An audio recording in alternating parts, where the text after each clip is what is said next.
My parents rolled their eyes when I walked into the courtroom, convinced I was just the spare child interrupting their victory lap. They thought my silence over 30 years was weakness, not a carefully laid trap.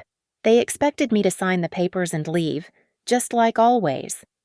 But when I finally spoke, the judge froze, and the smiles dropped from their faces.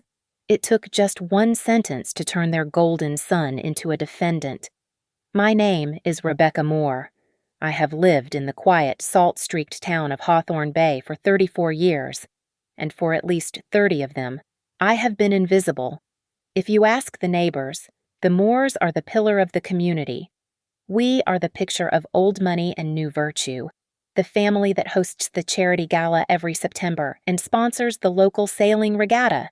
But if you strip away the polished mahogany front door and the manicured hydrangeas, you will find a structure built entirely on a foundation of silence and favoritism. I learned early on that there was a hierarchy in our household, and I was definitively at the bottom. The top spot belonged to Evan Moore, my half-brother. Evan was the golden child, the miracle boy born to my mother and my stepfather when they thought they could not have children together. From the moment he arrived, screaming and red-faced, the oxygen in the house shifted to fill his lungs. I was 10 years old when he was born, old enough to understand that I was being replaced, but young enough to still hurt over it. My achievements were always treated as expected accidents, things that happened in the background while the main show was playing. When I graduated with honors, my mother barely looked up from her phone. "That is nice, Rebecca," she had said, her voice flat. "But have you seen where Evan put his soccer cleats? He has a game in 2 hours. It was always about Evan. If he got a C on a test, it was because the teacher was incompetent. If I got an A, it was because the class was too easy. I learned to stop bringing my victories home. I learned to swallow my words until they formed a hard, dense pit in my stomach. Silence became my survival mechanism. If I did not speak, I could not be criticized. If I did not ask, I could not be rejected. But there was one person who saw me. One person who looked past the quiet, plain girl in the corner and saw the sparks flying behind my eyes. That was my grandmother, Margaret Hale. She was a formidable woman, sharp as a tack and twice as hard. She lived in a sprawling estate on the edge of the cliffs, a house filled with dust and old paper. While my parents fawned over Evan, I escaped to her library. It was there, amidst the smell of leather bindings and sea salt, that my real education began. Grandmother did not teach me how to bake cookies or knit scarves. She taught me how to survive in a world that wanted to consume me. I remember one afternoon when I was 16. I was crying because my stepfather had casually mentioned that the college fund they had promised me was going to be redirected to Evan's private school tuition. Grandmother slammed a heavy book onto the desk, making me jump. "Stop crying, Rebecca," she commanded, her voice like cracking ice. "Tears are a waste of hydration. Look at this document. It was a contract, a complex, dense lease agreement for one of her commercial properties. Read it," she said. "Tell me where the trap is." I spent 3 hours reading it. When I finally found the clause that shifted liability to the tenant in a way that was barely legal, she nodded. It was the only approval I ever needed. "You have a mind for the fine print, girl," she told me, leaning back in her chair. "They think you are slow because you are quiet. Let them think that. People never see the knife until it cuts them." She taught me to document everything. She taught me to listen to what people did not say, rather than what they did.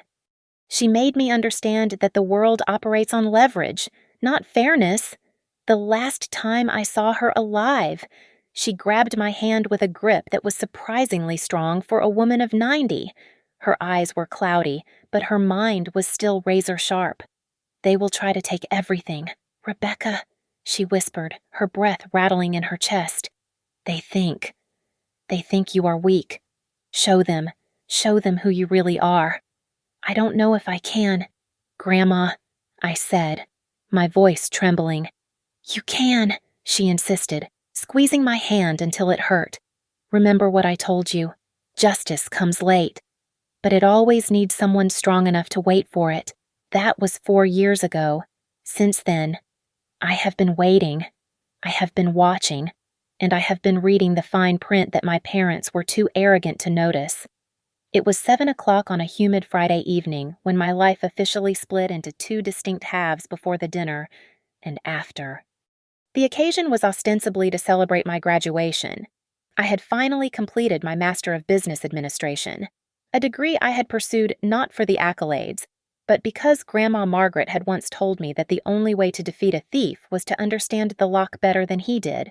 The venue was the Gilded Anchor, the most expensive restaurant in Hawthorne Bay, where a single crab cake cost more than $40. My parents, Richard and Eleanor, held court at the head of the long, white-clothed table. Relatives were scattered down the sides, aunts who smelled of lavender and judgment, and uncles who were more interested in the wine list than my academic success. And there sat Evan, my half-brother, right between our parents. He was wearing a suit that likely cost $2,000, paid for by the very trust fund I had spent the last 2 years studying. I had barely touched my appetizer when my father cleared his throat. It was a sound that commanded immediate silence.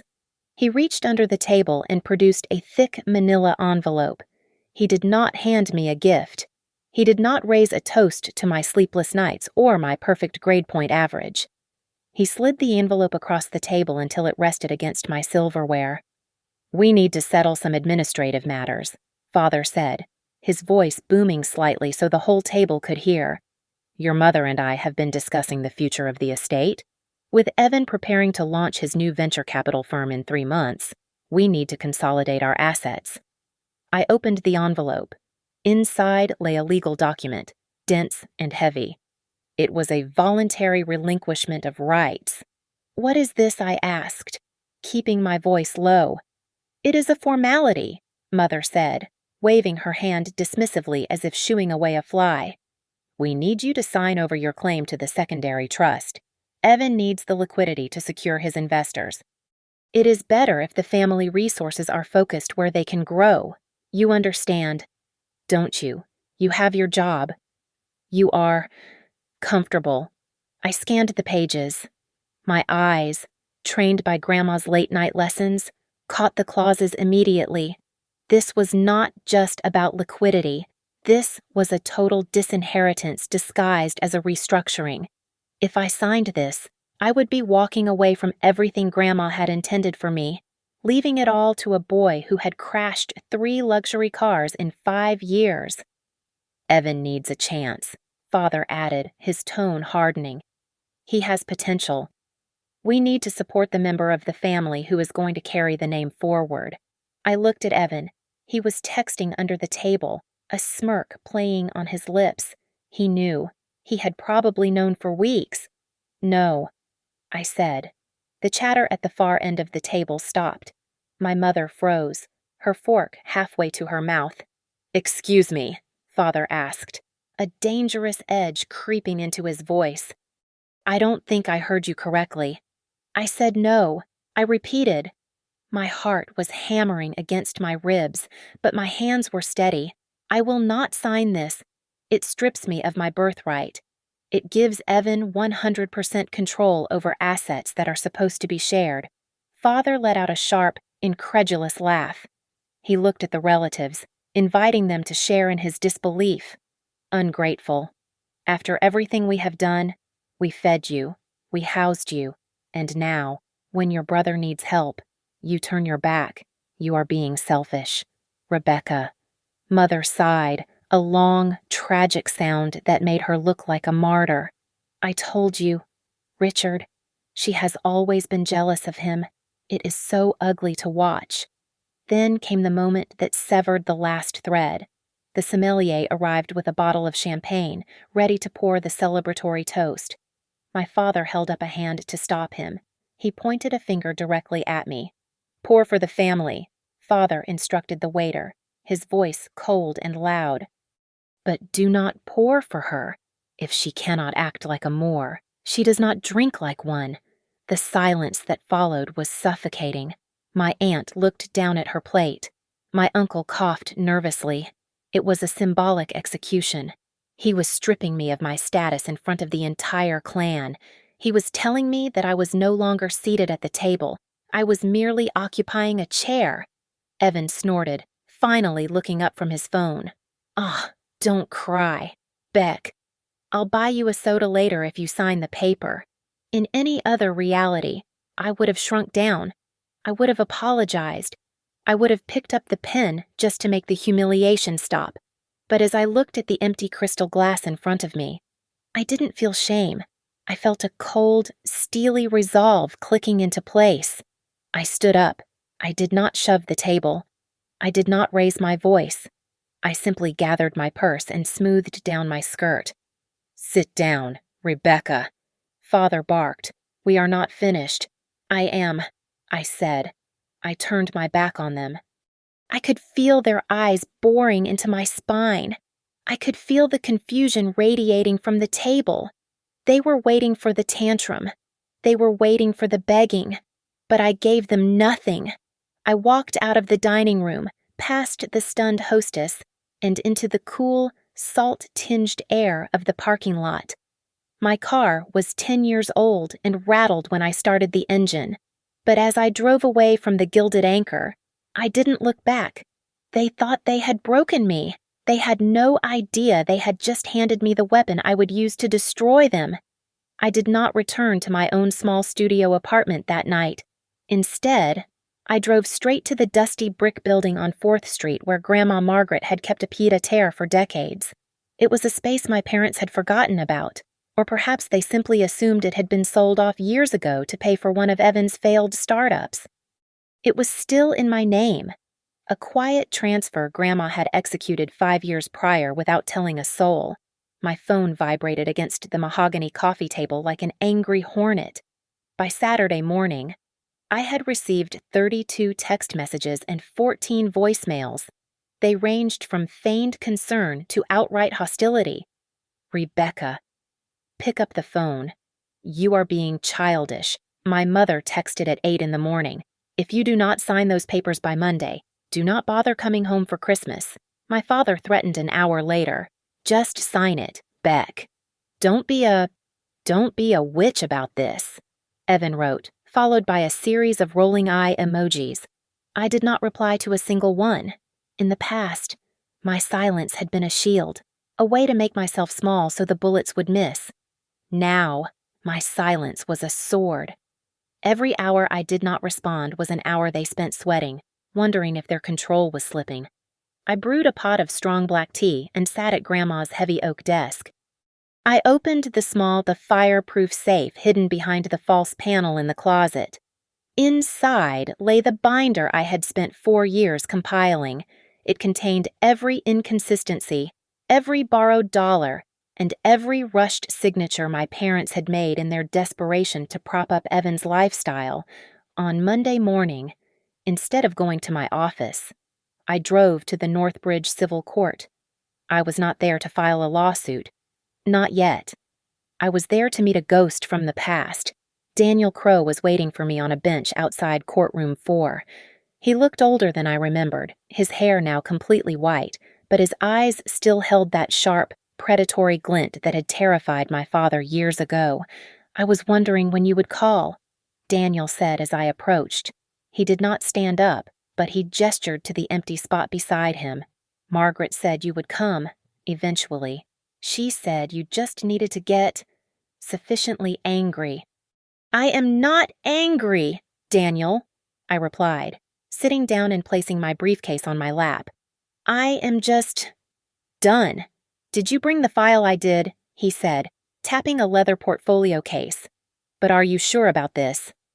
"Rebecca, once we file this motion, there is no going back. Your parents, they will not forgive this. They will come at you with everything. They already have," I said. "They tried to bully me into signing a waiver on Friday. They want to liquidate the secondary trust to fund Evan's venture capital firm." Daniel let out a low whistle. "That trust is the only thing protecting the core assets from bankruptcy. If they break it—" "Exactly," I cut in. "They do not know about the addendum, do they? No one knows except you, me, and the notary who is probably retired in Florida by now, Daniel said. He leaned in closer. If we trigger the competency clause, it will humiliate them. They humiliated me in front of 30 people at dinner, I said, my voice steady. They told the waiter not to pour me a drink because I wasn't family enough. I don't care about their reputation anymore. I handed him the fresh evidence I had gathered the bank statements Evan had carelessly left on the cloud server we shared, and the emails where Father admitted to bypassing board approval for personal loans. Daniel flipped through the pages, his eyebrows rising with every sheet. This is... Daniel paused, searching for the right word. This is a slaughter. It is justice, I corrected him. File it. I want the hearing scheduled for next week. I walked out of the courthouse feeling lighter than air. My phone was still buzzing in my purse, but for the first time in my life, I wasn't afraid to look at it. I wasn't hiding anymore. I was simply waiting for the trap to snap shut. Most people assumed the Moore family wealth was a singular, liquid ocean of cash that my parents could dip into whenever they pleased. They were wrong. My grandmother, Margaret Hale, was not a woman who believed in unearned access. She had locked the bulk of the fortune inside the Hale-Moore Family Preservation Trust, a legal fortress so complex that even seasoned tax attorneys needed aspirin after reading the bylaws. I knew this because I was the only one who had actually read them. Back in 2015, Grandma sat me down with a highlighter and 3 binders of legal jargon. She walked me through the architecture of her legacy. She owned 60% of the voting shares in the holding company. My parents owned 30%. Evan and I nominally held 5% each. But the devil, as Grandma liked to say, was dancing in the details. There was a hidden mechanism buried deep in the trust's charter, specifically on page 114, subsection C. It was a poison pill clause labeled the founder's prerogative. It stated that if any beneficiary attempted to liquidate assets or alter the inheritance distribution without unanimous consent of all living beneficiaries, the entire trust would freeze. Control would then immediately transfer to a pre-selected designated guardian to audit the estate for gross mismanagement. My parents had no idea this clause existed. When they tried to force me to sign that waiver at dinner, they were technically triggering the very trap Grandma had set. They thought they were simply bullying a compliant daughter. In reality, they were walking blindfolded into a minefield. I spent the next 3 days assembling the proof of their mismanagement. It was shockingly easy. My parents had been arrogant, and arrogance makes people sloppy. I pulled up Evan's credit report, which I had legal access to as the co-trustee of his educational fund, a title he had forgotten I held. It was a disaster of red ink. Evan had already spent money he did not have. He had taken out 3 separate bridge loans totaling $400,000 from predatory lenders, using his guaranteed future inheritance as collateral. He bought a condo in Miami, Daniel asked, peering over my shoulder at the screen in my makeshift office. He put a down payment on a pre-construction penthouse. I corrected him, pointing to the date. Look at this. He signed this contract on February 14th. He promised them full payment by October 1st. That is why they are pressuring me now. They need to liquidate the secondary trust to pay off his gambling debts before the balloon payment hits. And your parents signed off on this. They co-signed as guarantors, I said, sliding another document across the desk. Here, dated March 3rd. They pledged the family's primary residence against Evan's business loan. Daniel's eyes widened behind his glasses. They leveraged the main house without telling the board. That is a direct violation of the fiduciary duty clause. They didn't read the papers. Daniel, I said, feeling a cold lack of surprise. They never read. Dad just signs where the little sticky note tells him to sign. He thinks details are for secretaries. I picked up the most damning piece of evidence. It was an email thread from my mother to the family accountant. In it, she explicitly asked how to bypass Rebecca's signature requirement for a withdrawal of $50,000 intended for property maintenance. which was then wired directly to a luxury car dealership in Los Angeles. "This is embezzlement," Daniel said softly. "It is internal, family embezzlement, but legally it is theft from the trust. And since I am a beneficiary," I said, my voice flat, "they are stealing from me." I looked at the stack of papers. It was not just a legal case. It was an autopsy of my family's greed. For years, they had called me boring.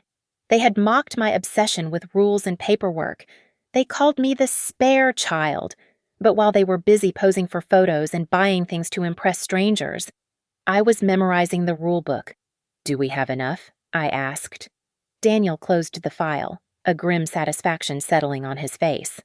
"Rebecca, we don't just have enough to stop them. We have enough to bury them." I nodded, feeling a strange calm settle over me. "Good. File the motion. Let's see how much they smile when they realize the bank is closed."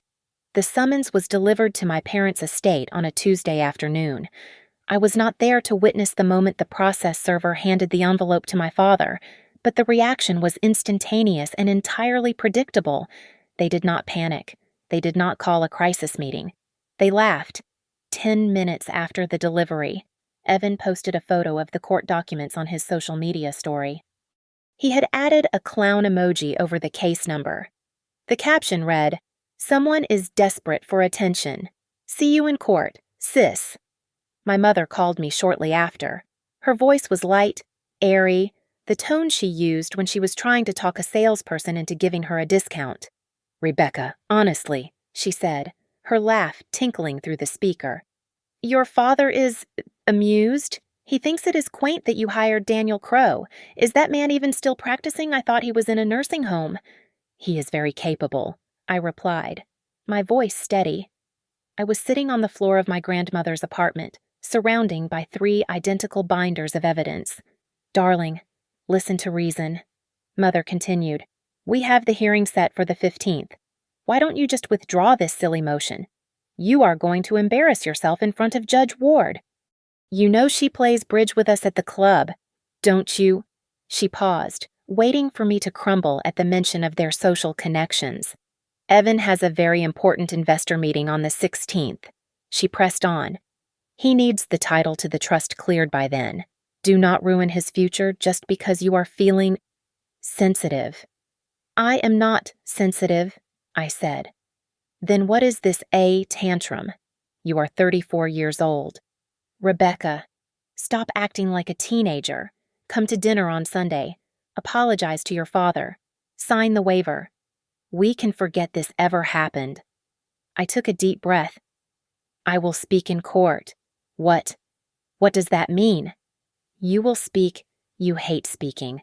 Just save us the legal fees and sign the paper." "I will speak in court," I repeated, and then I hung up. That was the only sentence I offered them. I knew it confused them. They were used to me arguing weakly and then surrendering, or suffering in silence. They did not know what to make of a calm refusal. In the days leading up to the trial, their arrogance swelled to dangerous levels. They were so certain of their victory that they did not even bother to prepare. I saw Evan at a coffee shop downtown 2 days before the hearing. I was sitting in the back corner, hidden behind a newspaper, but his voice carried across the room. "Yeah, the penthouse is secured." He was bragging to a friend, leaning back in his chair. "Ocean view, private elevator. The funds unlock next week. My sister is trying to block it. But, she is just jealous. My dad's lawyers are going to crush her in about 10 minutes. He was spending money he did not have, banking on a court judgment that had not yet been rendered. My father sent an email to the extended family, apologizing for a minor administrative delay caused by a family member's misunderstanding of the estate. He assured everyone that the restructuring would be finalized by the end of the month. They were sleepwalking toward a cliff. The pressure from their side was immense, a constant stream of texts and subtle threats. But inside my grandmother's apartment, I felt a strange, cold peace. I spent my nights memorizing the addendum, I recited the dates of every illegal wire transfer until they were burned into my mind. On the night before the hearing, Evan called me. He sounded drunk. "Hey, Beck," he slurred. "Just wanted to say, no hard feelings when you lose tomorrow. Okay, I might even let you stay in the guest house if you ask nicely." "Go to sleep." "Evan," I said, "you are so boring. That is your problem. You have no vision. You are just background noise." I ended the call and placed the phone on the desk. I looked at the suit I had laid out for the next morning. It was navy blue, simple and unassuming. It was the uniform of the invisible daughter. They expected me to walk in there and fade into the woodwork. They had no idea that the background noise was about to become the only thing they could hear. The air in courtroom 4 was set to a precise, sterile 68 degrees. It was a temperature designed to keep minds sharp and emotions cool. But for me, it felt like the natural climate of the Moore family. The room was lined with dark oak paneling that swallowed the light, and the fluorescent bulbs overhead buzzed with a low, headache-inducing hum. My family arrived at 10 minutes to 9. They swept into the room with the casual confidence of people who were used to owning every space they occupied.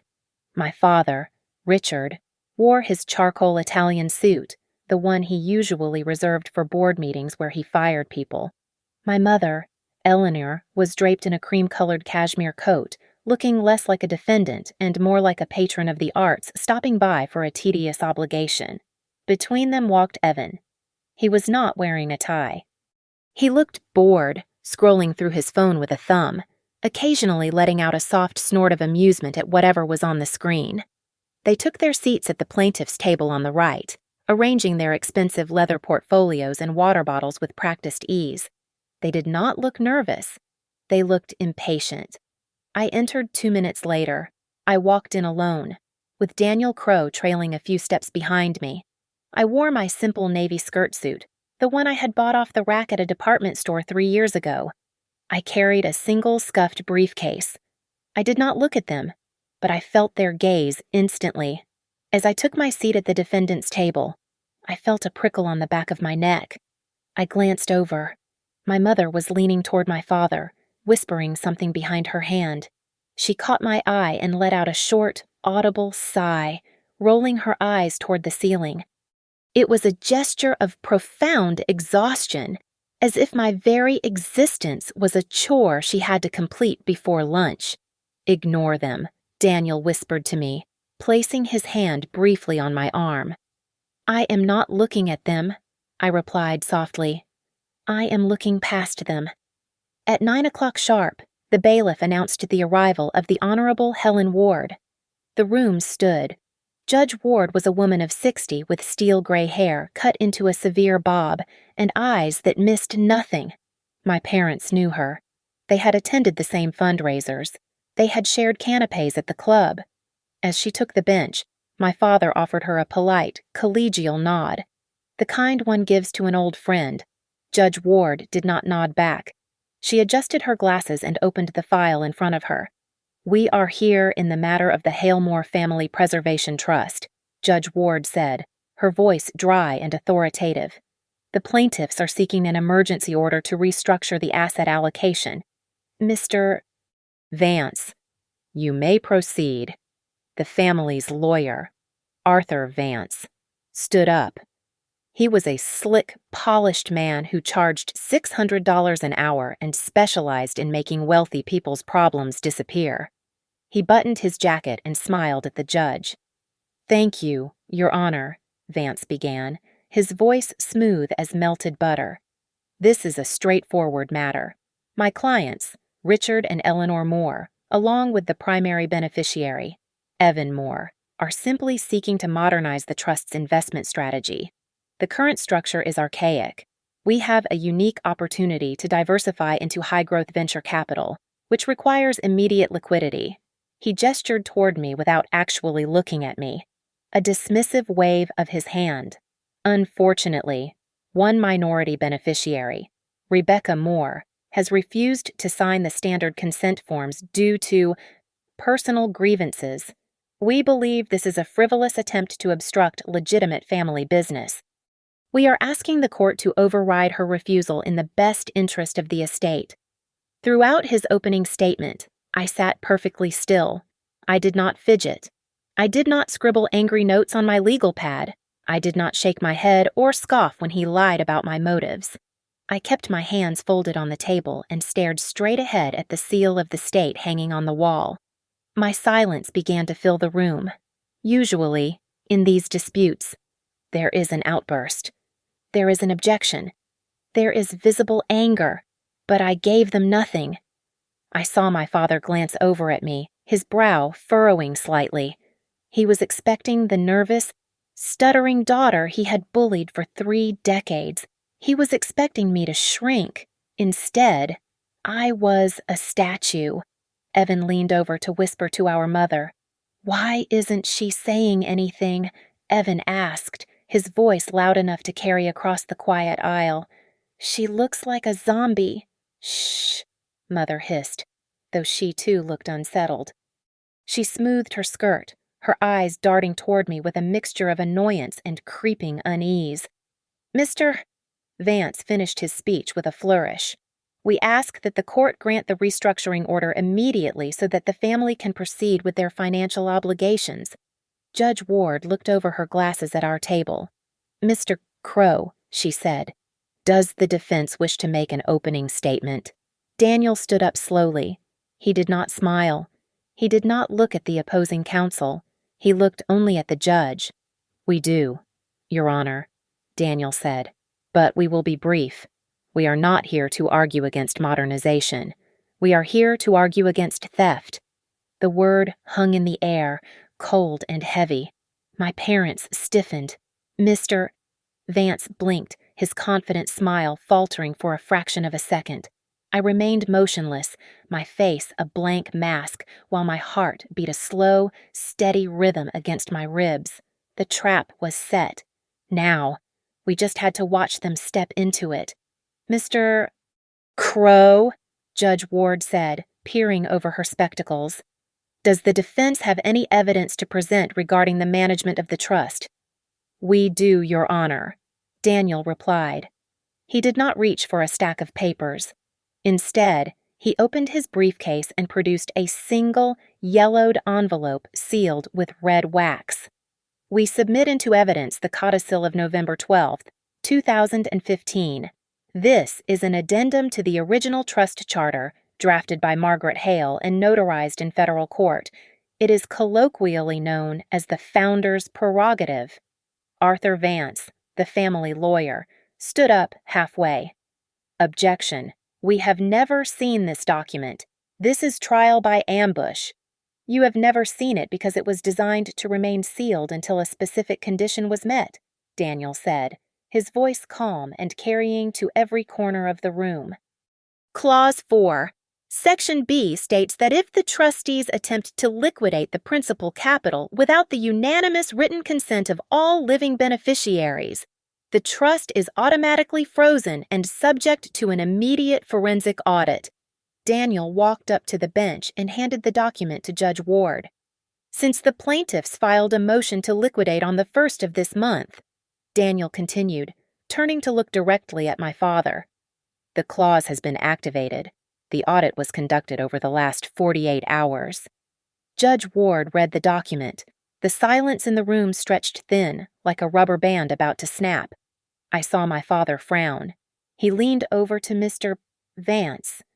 "What is he talking about?" Father whispered aggressively. "There is no codicil." "It appears there is, Mr. Moore," Judge Ward said, looking up. Her eyes were no longer friendly. "And it explicitly names Rebecca Moore as the sole auditor in the event of a breach." My mother gasped. "Rebecca, but she doesn't know anything about finance." "Actually," Daniel said, "she knows everything." He nodded to the bailiff. The lights in the courtroom dimmed, and a projector screen descended behind the judge's bench. The glow of the screen illuminated the panic starting to dawn on Evan's face. He had stopped scrolling on his phone. "Exhibit A," Daniel announced. A spreadsheet appeared on the screen. It was detailed, brutal, and undeniable. On January 14th of this year, Daniel narrated, pointing to the highlighted row, a wire transfer of $250,000 was sent from the trust's holding account to an entity listed as Global Ventures Limited. However, our investigation traces this entity to an offshore account in the Cayman Islands. The screen changed to show a bank statement. The sole signatory on that account is Mr. Evan Moore, Daniel said, and the funds were immediately transferred to a creditor listed as Ace High Poker. The air left the room. Evan's face turned a sickly shade of gray. He gripped the edge of the table, his knuckles white. That is a lie, Evan shouted, his voice cracking. That was for market research. Sit down, Mr. Moore, Judge Ward barked, slamming her gavel. Exhibit B, Daniel continued, relentless. The screen flickered again. On March 3rd, Richard and Eleanor Moore co-signed a bridge loan for $300,000, using the family estate as collateral. The loan application states the funds were for home improvements. However, bank records show the money was used to settle a non-disclosure agreement with a young woman involved in a hit-and-run accident driving Mr. Evan Moore's vehicle. My mother let out a strangled cry.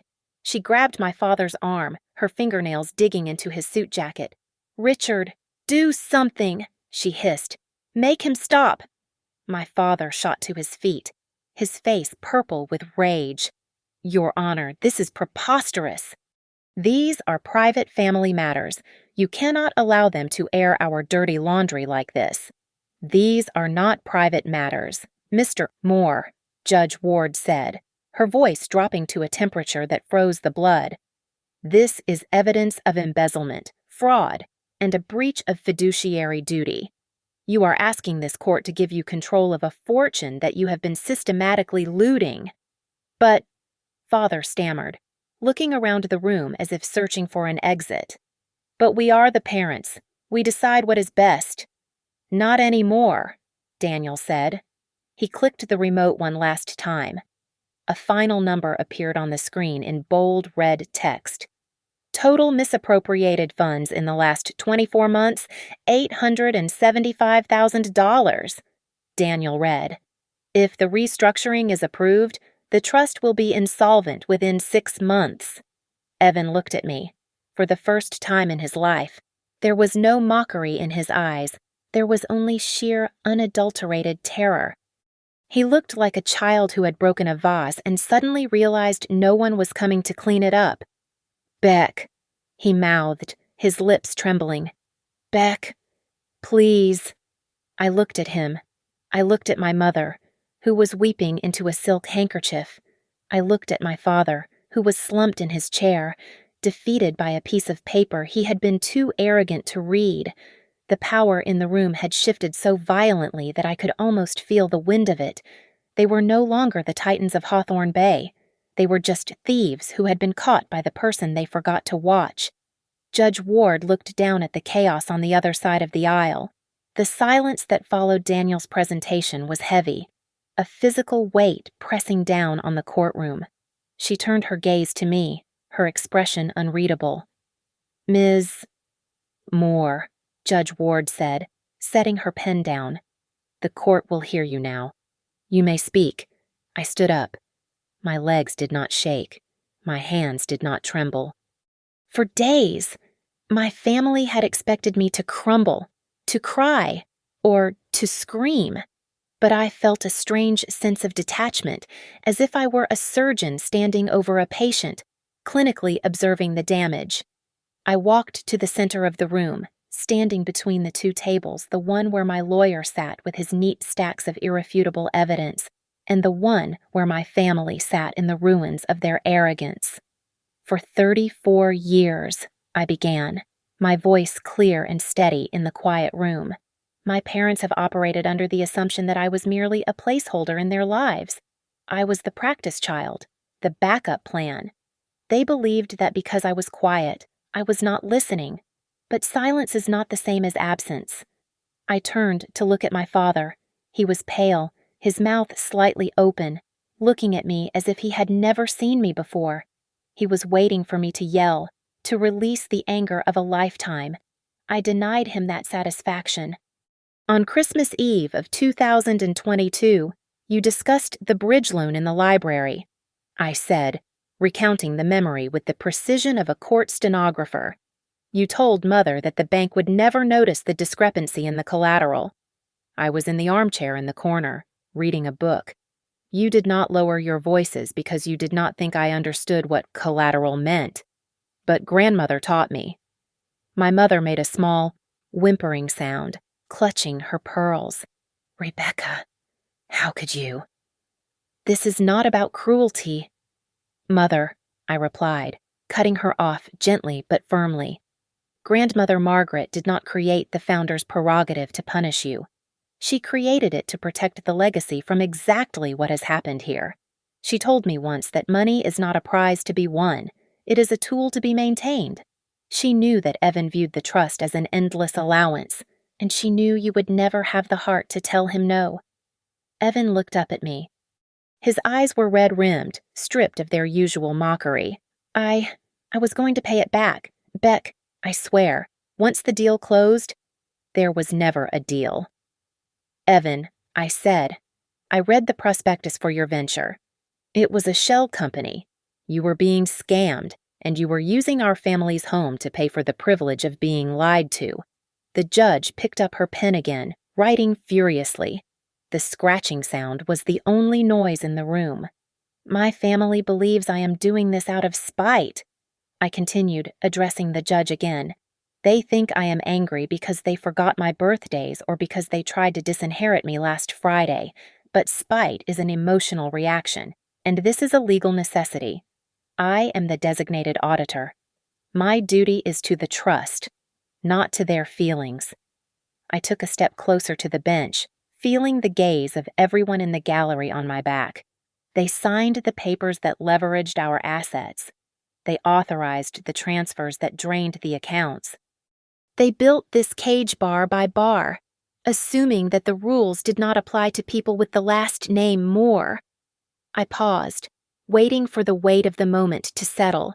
I needed them to understand that this was not a betrayal, it was a consequence.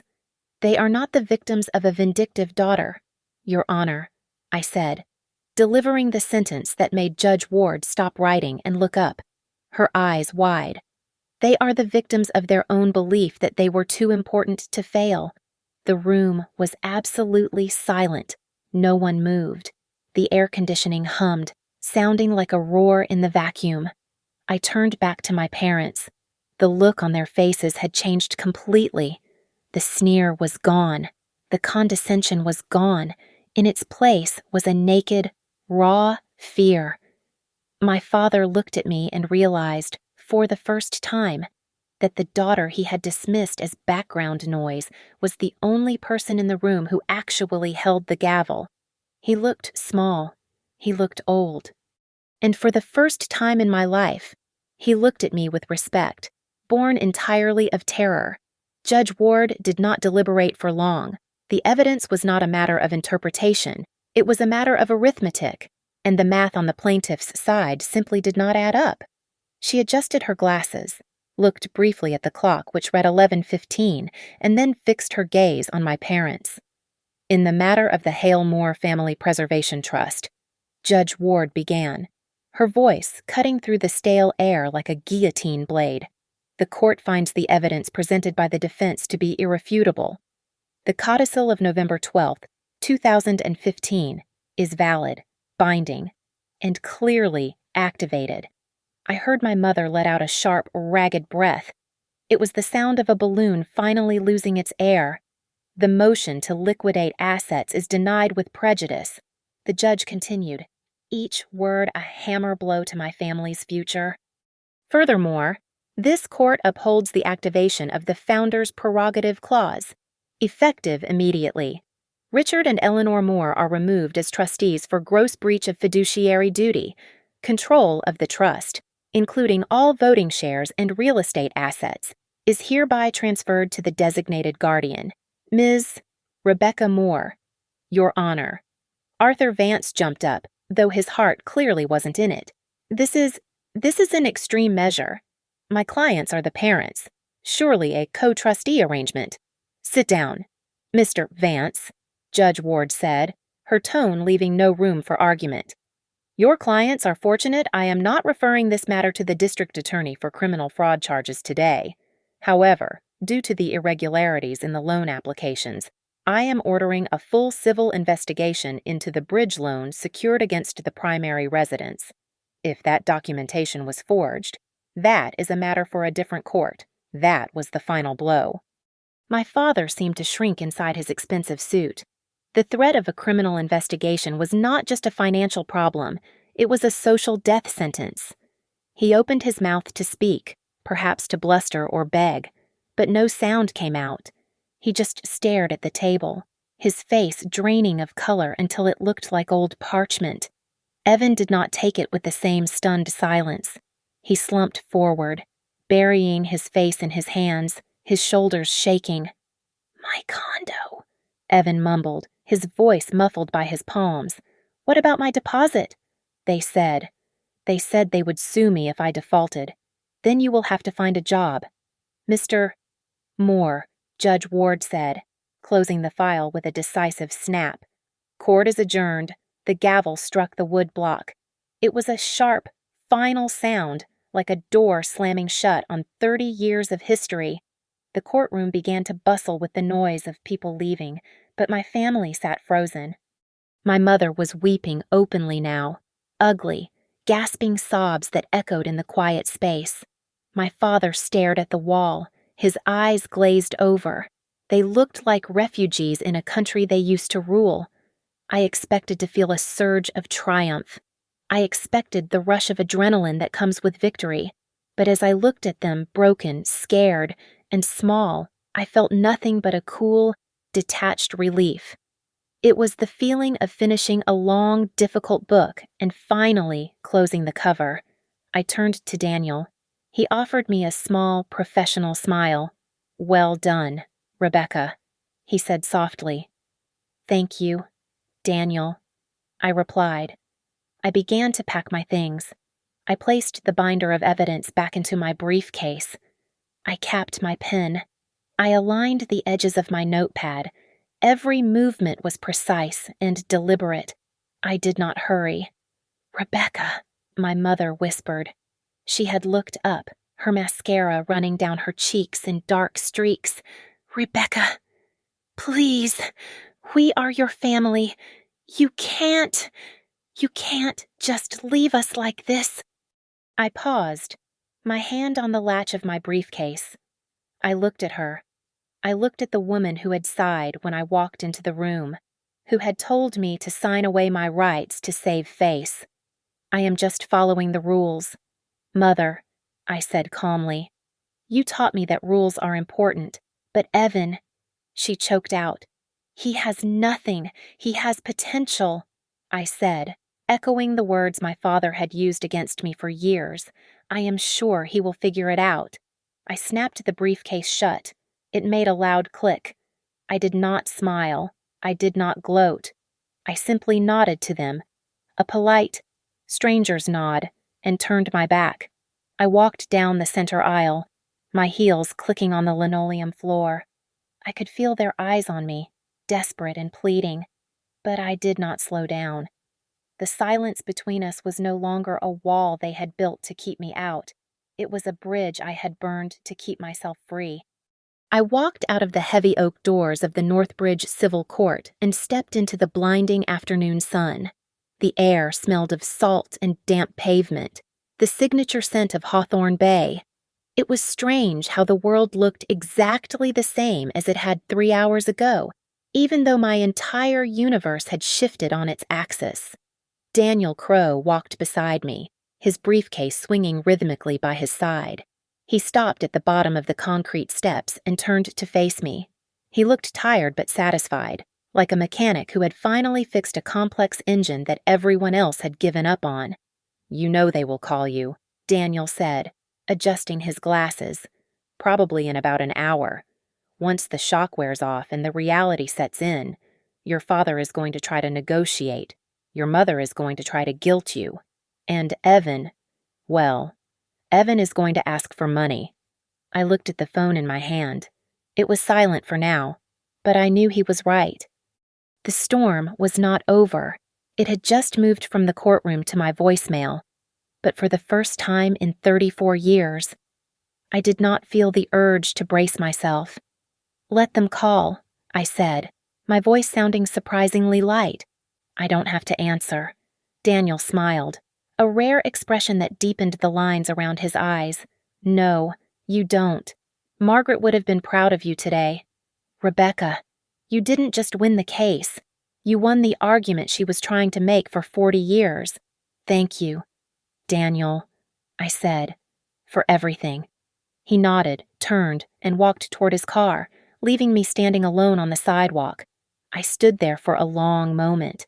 I watched the cars drive past, people going about their Tuesdays, worrying about grocery lists and school pickups, completely unaware of the drama that had just unfolded inside the building behind me. I thought about my parents still sitting in that courtroom.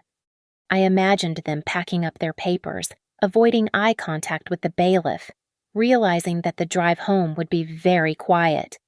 I waited for the pang of guilt to hit me.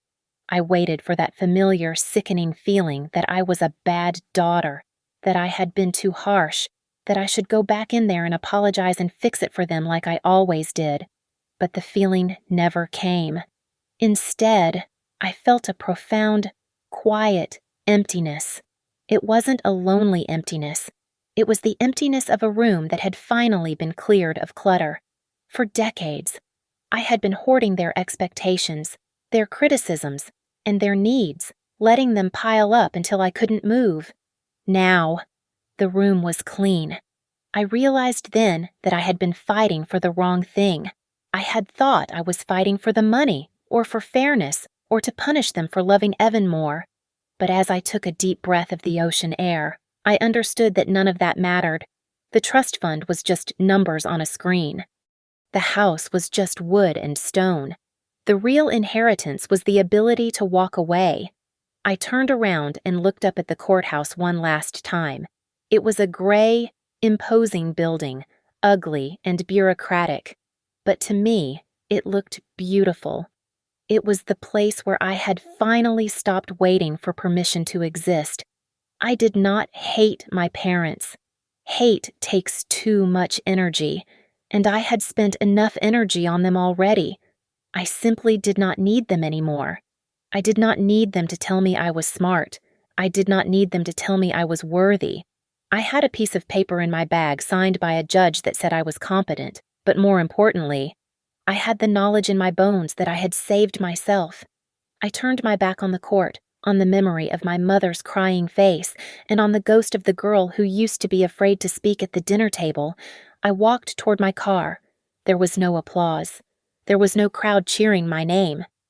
There was just the sound of my own footsteps on the pavement, steady and strong. I unlocked my car door and got in. I checked my reflection in the rearview mirror. I looked the same, but the eyes staring back at me were different. They were calm.